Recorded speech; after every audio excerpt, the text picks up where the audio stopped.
Il faut expérimenter, il faut faire. Moi, je suis vraiment un adepte du faire. On ne peut pas avoir un regard sur le numérique si on n'est pas soi-même actif et qu'on ne tire pas des leçons de son expérience propre. Aujourd'hui, tout est sur Internet, tout est en réseau, et donc c'est très facile de s'activer. En revanche, il manque une dimension importante, c'est le sursaut communautaire, le petit élan, la camaraderie, le lien avec des gens qui va aider à actionner ce savoir disponible.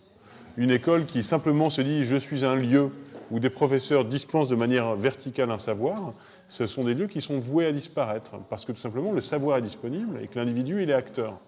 Dès aujourd'hui, une bonne école, c'est une école qui favorise les travail en projet, de manière ouverte, qui favorise des collaborations extérieures, etc. Je ne sais pas aujourd'hui quels sont les métiers qui seront dans la communication dans 10 ans. Ce que je sais en revanche, c'est qu'il y a un certain nombre de qualités humaines et un certain nombre de savoir-faire qui sont clés dedans. Les qualités humaines, c'est de l'autonomie et de la curiosité, la capacité à apprendre de son réseau, de savoir nouer et de savoir mobiliser une très très grande variété de compétences. Les gens que j'ai recrutés qui sont actifs, c'est vraiment des gens qui ont testé plein de choses, des blogs, ils ont expérimenté du journalisme sous plein de formes, ils se sont démerdés avec une petite caméra pour fabriquer quelque chose, etc. Et l'autre point, c'est une culture générale. Et c'est une culture de la société, c'est un regard sur le monde, c'est une capacité à avoir un jugement critique, à faire des analogies, etc.